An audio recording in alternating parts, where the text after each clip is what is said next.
Je m'appelle Mukatambana Marthe, j'ai 41 ans, je suis commerçante.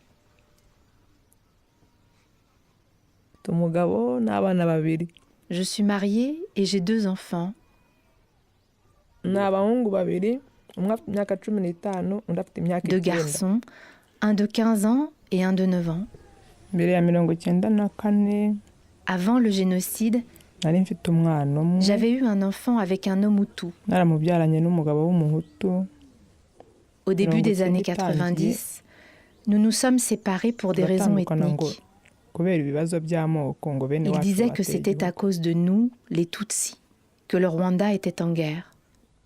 Ensemble, on a eu un enfant. Il s'appelait Mugwaneza.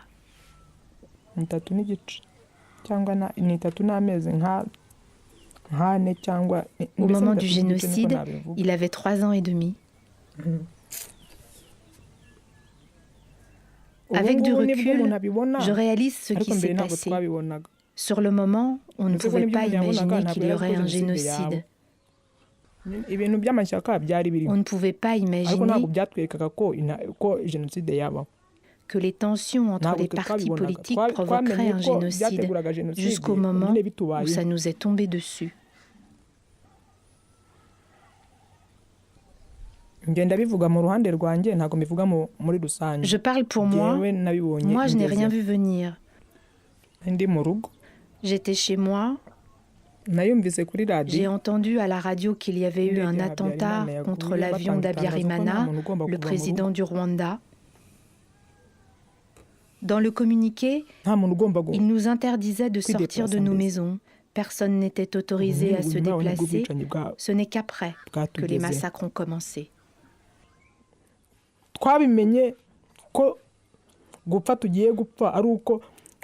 On a pris conscience qu'on allait mourir quand ils ont commencé à brûler les maisons et à tuer les gens dans les alentours. Moi, j'ai quitté ma maison le 12 avril. J'ai fui. Je me suis réfugiée ici, dans l'église.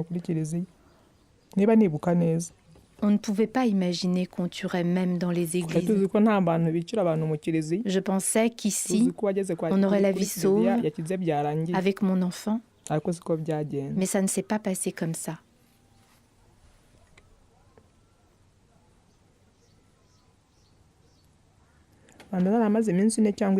J'y suis restée 4 ou 5 jours. L'église était bondée. Il y avait des gens à l'extérieur aussi.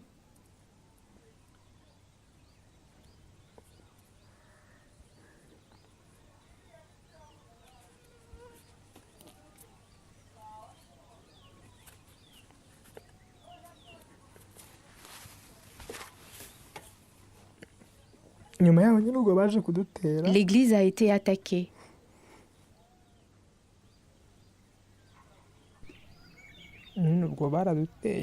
Ils nous ont attaqués. Ils nous ont tués. Ils ont tué mon enfant. Moi, j'en ai réchappé.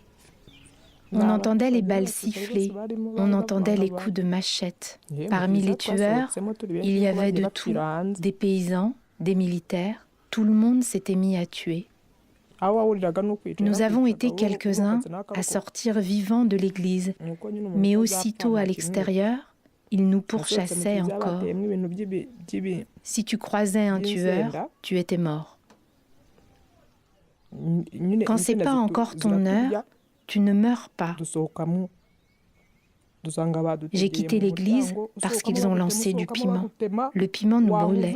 On essayait de sortir, mais les tueurs nous attendaient, les machettes à la main.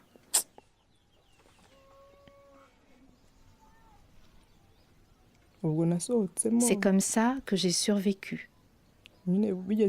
C'est impossible de tout raconter dans les détails. Impossible.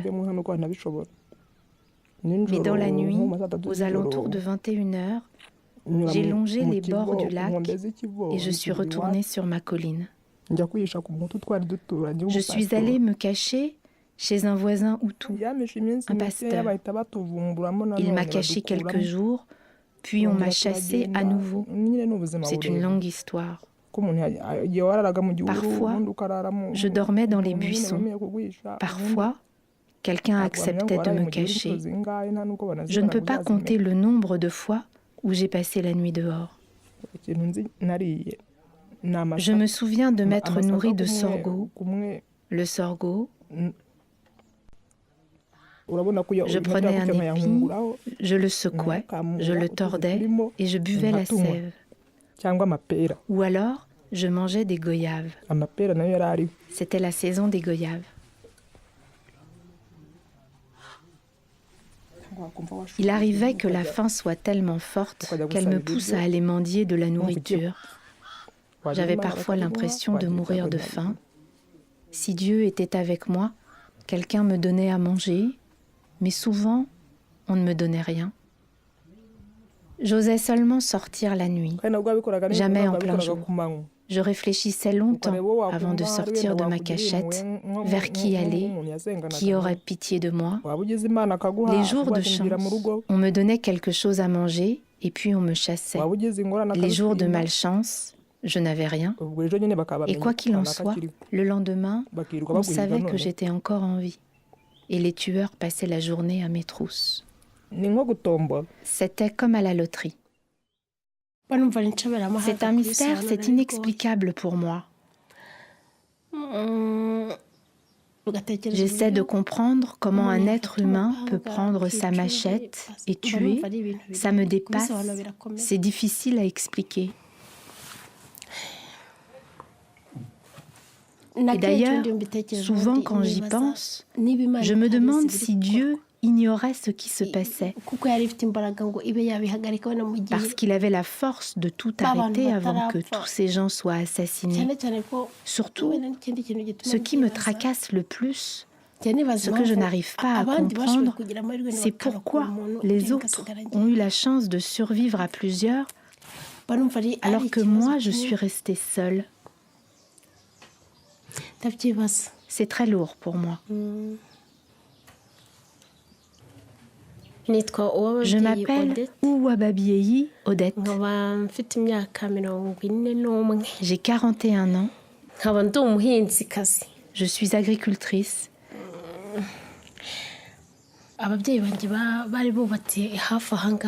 Mes parents ont bâti leur maison à côté d'ici. Elle a été entièrement détruite. Je n'ai rien pu récupérer, sauf le lit que notre voisin avait volé. Je n'ai même pas une photo, rien. J'ai tout perdu.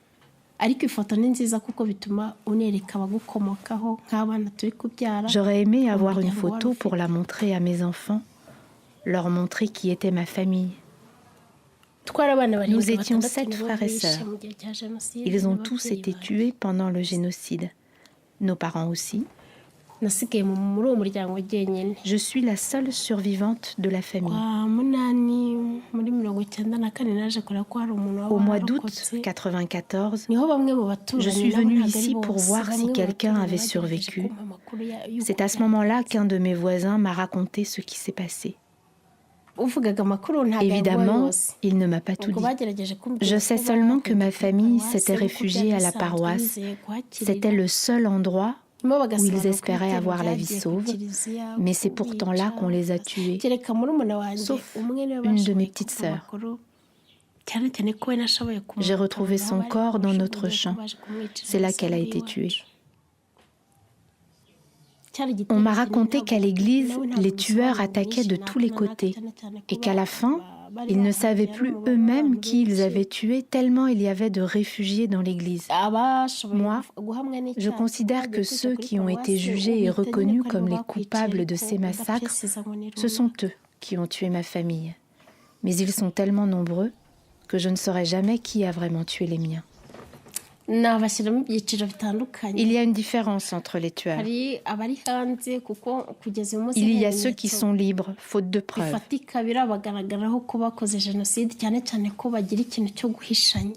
Ceux-là veillent à ce que l'on ne sache jamais la vérité.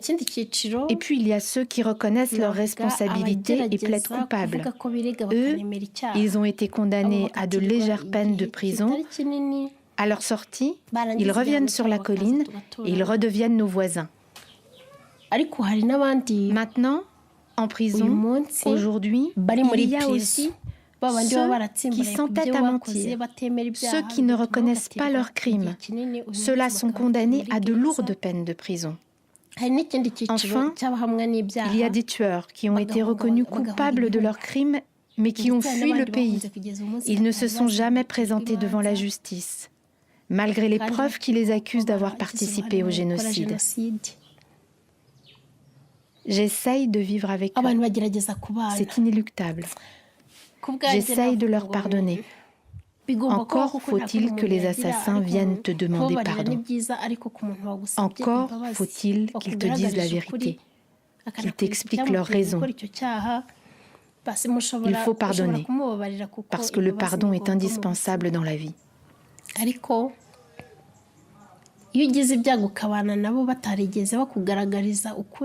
Mais mon malheur est de vivre à leur côté, alors qu'ils n'ont jamais voulu me révéler où sont les corps des miens pour que je puisse les enterrer. Et ma vie de misère, c'est aussi de leur faute. C'est un chemin de croix, mais je dois le supporter. Quand je leur dis bonjour, certains, peu, me répondent. Qu'ils soient sincères ou hypocrites, ils me font peur. Dans leurs paroles, je vois qu'ils n'ont pas changé, qu'ils n'acceptent pas de vivre avec nous. Ils continuent à avoir beaucoup de haine. Je sens que s'ils le pouvaient, ils recommenceraient. J'ai vraiment peur quand je les croise. Je vous livre mon expérience. Chacun se souvient à sa façon. Pour ma part, je n'oublie pas. Plus la vie passe, et plus je réalise la perte des miens. Les oublier, c'est impensable. Sauf que pour supporter le quotidien, j'essaie de ne pas me laisser submerger par la douleur pour continuer à avancer. Je m'appelle Douce Abimana Joséphine. Je connaissais les risques. On le répétait comme un refrain. On disait aux Hutus que le Tutsi était l'ennemi commun. On disait que si un Hutu était attrapé en train d'aider un Tutsi, il devrait le tuer de ses propres mains. Et après, on le tuerait à son tour.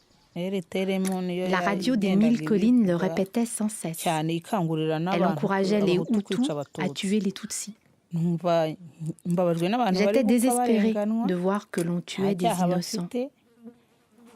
J'ai décidé d'aider les Tutsis, même si je prenais le risque d'être tuée moi aussi. Heureusement, Dieu ne l'a pas voulu ainsi. Je savais que je n'aurais jamais la force de chasser un Tutsi qui viendrait me demander de l'aide. J'avais accepté l'idée d'être tuée moi aussi. J'ai croisé Pierre. Et je lui ai demandé « Que fais-tu ici? Tu ne vois pas que les Hutus sont en train de massacrer les Tutsis? Tu t'imagines qu'ils vont t'épargner ?» Il a répondu « Où veux-tu que j'aille ?» Je lui ai dit « Va chez moi. Il y a déjà une autre personne qui se cache. » Les 2 Tutsis sont restés chez moi 8 jours. La situation allait de mal en pis. Alors il fallait leur trouver une autre cachette. J'ai dit à mon mari, mon père a une pirogue. Peut-être qu'on pourrait l'utiliser pour les aider à fuir.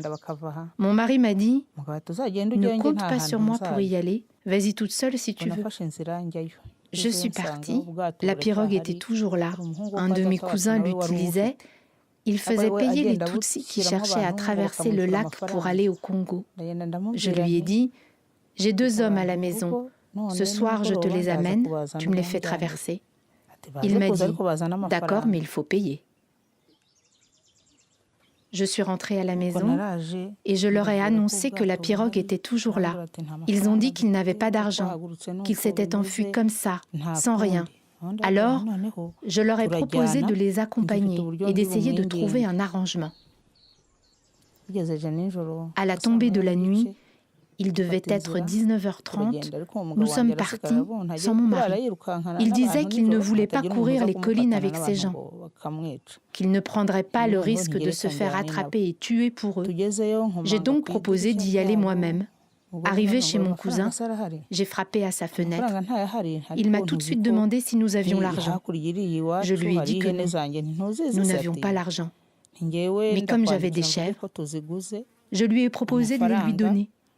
J'ai dit, tu prends mes chèvres, mais tu me les fais traverser. J'ai pris Pierre à part et je lui ai dit, tu vois cette personne qui va vous emmener, il m'a fait payer. Pourtant, c'est un frère. Même si je vous laisse partir avec lui, je ne suis pas en confiance, mais je n'ai pas d'autre choix. Quand vous serez arrivé de l'autre côté du lac, confiez-lui quelque chose pour moi. Dans sa poche, Pierre avait une balle comme celle avec lesquelles les enfants jouent. Il me l'a montrée et il m'a dit « Regarde cette balle, si tu la revois dans les mains de ton cousin, c'est qu'on est encore en vie. » Mon cousin les a fait traverser. Il a pris les chèvres, il m'a ramené la balle et c'est comme ça que j'ai su qu'ils étaient bien arrivés. Alors j'ai remercié Dieu. Plus tard, j'ai aidé encore 3 autres personnes.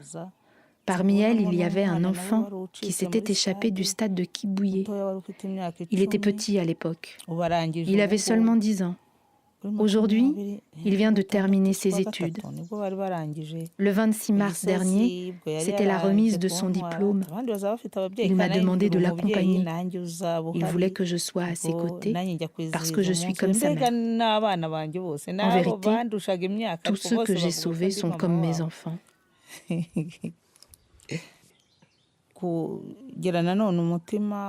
J'ai du cœur, je suis comme ça.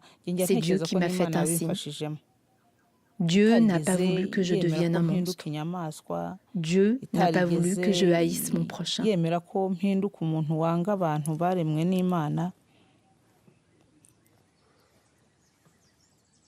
Les autres ont certainement eu peur de se faire assassiner. Je ne sais pas comment ils voyaient les choses, mais s'ils avaient eu un peu plus d'amour en eux, et s'ils avaient eu un peu plus de courage.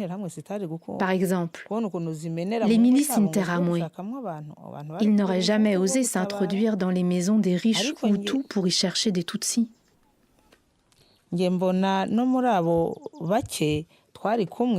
Mais quand je regarde autour de moi, les seuls à avoir aidé, c'est nous, le bas peuple. Sinon, il y a eu le pasteur, c'est tout. Tous les autres, ils étaient comme moi.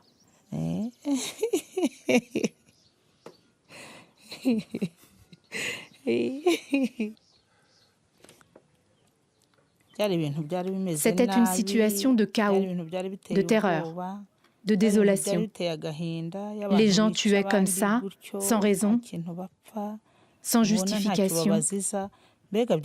C'était épouvantable. Ce qui s'est passé, c'est incompréhensible.